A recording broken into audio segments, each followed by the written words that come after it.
Gilpin, fighting out of Brixton, former ABA champion, Jamaica national champion. Let's just start straight away. So you're from Jamaica? Yeah. Yeah. So what age did you start, like, actually taking up boxing? I started taking up boxing in my teenage years, but I've been fighting from like reception from I was 4 or 5 years old to get in trouble for fighting.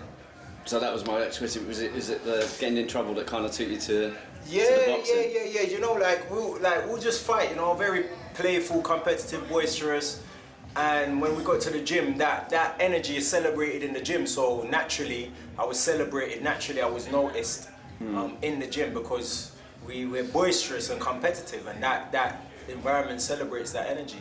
So I suppose Jamaica is not known for its boxing is mainly known for its track athletes and what have you. So it's known for the weed, man. Bob Marley. And that too. Yeah. So like obviously you've got Leon Edwards that's like in the UFC that's like Jamaican born kind of coming through, and you've got a few other kind of boxers. Yeah. Like, so is that like an inspiration that you want to kind of like get more Jamaicans into the boxing? No, like to be honest, like Nike has a saying that once you have a body, you're an athlete. I feel very privileged to like have such a physique.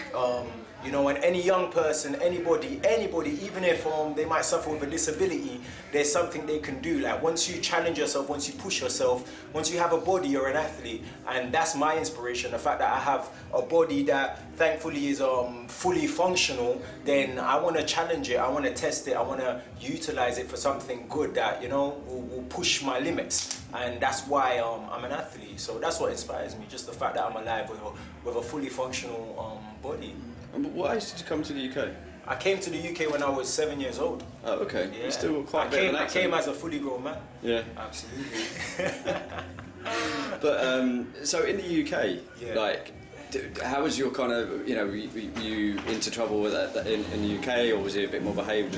How was that? How was your growing? Like, growing up, like there was some like you know, I got myself in. There was some little behavioural problems in like school. Again, like struggling to like focus in the classroom, complex situations at home and in the community, which, you know, kind of got me in certain crowded, certain influences, etc. So yeah, we went through that, like that same old story. You know how it goes already. What was your first boxing gym, amateur boxing gym in the UK? Do you know, the first gym I think I set foot in was Fisher in Bermondsey, and then Rooney's somewhere, and then Miguel's, and Miguel's was just home. From there, Yeah, so you know Richard Williams? Absolutely. The Secret, I know him quite well. And there's two Richard Williams. There's, I know both of them. Yeah. I know both of them. So I'm not going to include that, but yeah, it's just random. They both got bald heads. Yeah. Both tough guys. Absolutely. Obviously, Miguel's as well is kind of notorious for like bringing out Dillian White, Richard Riakporhe, Isaac Chamberlain and stuff. Yeah, absolutely. Miguel's has been like my head cornerstone, like in my growth and development. It's been my safe space to go and explore my potential. Great support. They saw potential long before I saw anything or believed in myself. They saw it there, and they gave me the space to develop myself. You know. So Miguel's is always in the heart. What age did you actually have your first proper amateur fight, like in a competition? That's the thing. Like my first proper fight was day one in the gym. But my first official bout didn't happen until like 5 years ago, you know, and that's including like the 2 years of COVID. So heard lots of talks about potential being young, but then it's upon my return as a grown man to the gym, did I have an official bout. I wanted to test this potential everyone spoke of when I was young, and everyone would be like, what's going on when you fighting? And I'm like, do you know what I'm saying? But I went back, tried it out, and then I kept on winning, and that's when I actually started believing. Like 9 wins in, I'm like, bro, maybe there is some potential there, maybe there is something there, you know? So the music's going to pick up. Yeah. So in regards to your first amateur fight, like what was it like? Nervous? Were you excited? My first amateur fight, I got in trouble. Did I? Like for the first amateur fight, again, everything's been learning. First one, I fought this big guy at cruiserweight, so it was like 91 kilos because I came in big, and that's when I thought I was in shape, when I was like 91 kilos. And my first fight was crazy because we had a lot of mutual friends. I went in the ring and I was like, yeah. And the referee told me off and all of that. Then we went to war. I won that, dropped my opponent. Yeah, that was a beautiful bout. So you knew the opponent? No, but we had a lot of mutual friends, but we didn't know each other. But we kind of knew of each other.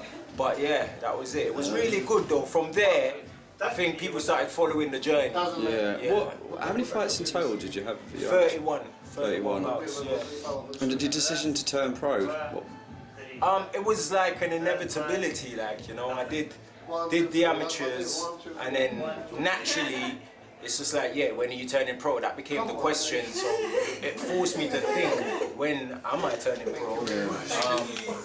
Can y'all shut up? Yeah, so naturally, that became the question, like, when are you turning pro? It's the inevitability, so that's how we came around. You mentioned about COVID having the 2 years out. Yeah. You know, obviously 2 years not fighting because in small hall shows, you know, obviously there's only limited fights that are on the professional scene. So what, you know, how did you kind of like keep yourself motivated to stay that, you know, you want to become a professional boxer? At the time, like, this is a very complicated story because GB had their boys to go to the Olympics, and good friend of mine told me, listen, go via Jamaica. You got dual citizenship. Go to Jamaica, win the national championship, go to the Olympic qualifiers, then you have a shot at the Olympics. So I did just that. I went to Jamaica, won the national championship in Jamaica. We were set, like, it was like 3 to 4 weeks off going to the Olympic qualifiers. COVID happened. After that, we had to wait a year for them to say, all right, get ready, we're flying out to the Olympic qualifiers in about 4 weeks. So we're getting ready, then it just shut down again, the second year in a row, and then it's just like, yeah, missed the Olympics, and after that it's just turning pro. That was like the other option, so yeah, so that's what's led me to here. It's been a turbulent up and down, left and right journey, and that's why I'm just very grateful to be here right now. Very grateful for the journey to begin. A lot of people had to show up for me to make this possible. You know what I'm saying? Big up Uncle D, he's been like instrumental in making this happen. And others around me have been very supportive. And we've just been ticking over, you know. I've surrounded myself with people who, boxing is a lifestyle to them, so we train even when there isn't a fight. We're training, we're sparring, we're ticking over. And obviously you had your first professional fight. What was that like? First fight, like, really good, like, to just get in the ring after 2 years, shake off a bit of rust, durable opponent, very good to be under the lights, getting all the support from the audience. They're so like interactive, they're shouting, they're a part of it, and that love, that support is very encouraging, you know. So really nice getting out today, letting my hands go under the lights. You enjoying it? You look like enjoying it, so 100%. Like one of my, like, listen, I wanted to dedicate this fight to a coach of mine that passed. Fucking hell, man. Passed away, and it's like, he always just told me to enjoy it. He always told me to enjoy it, you know. So although he's gone, I messaged him this morning because I passed to have a fight. I would message him anyway. So I messaged him, and I just remembered to enjoy it. You know what I'm saying? And a good friend of mine, Erin, as well. Like, whenever she's competing, I tell her enjoy it, because my coach told me that. So it was on my mind tonight to enjoy it. That was always the advice before I go out to a bout from my coach, rest in peace, to enjoy it. So I made sure that was on the top of my to-do list tonight. Definitely. Enjoy it and whoop ass. Definitely. Well, where's your mate? Oh, Al's not here. Al was here a second ago, but shout out to Al Siesta. Yeah. So you got some big things coming, hopefully, on the horizon. I'll let you guys kind of announce that in due course, but it sounds like you've got some big things coming, so we'll look forward to kind of... there's things on the horizon. It's early days, but, you know, we're just going to take each step as it comes. It's an interesting journey, interesting process. We're in the gym working. I've got a lot I need to work on. Yes, I'm learning on the job also, but there's a lot of skills there to put on sensational, like, moments of boxing, sensational matches and bouts. So I look forward to doing that. I'm already moving around with very experienced boxers, and it's always interesting.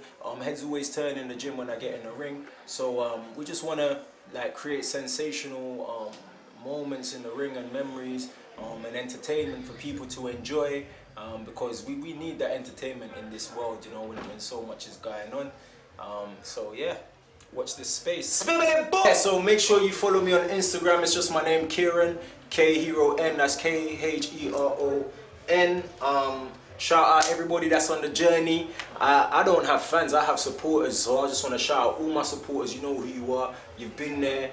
Big up Uncle D, big up G, big up Al, big up like everyone that's on the journey, man. You know who you are. I don't have to say your name for you to know that you're greatly appreciated. If you follow me, if you support me, thank you very much. Watch the space, the journey has begun, and it shall continue.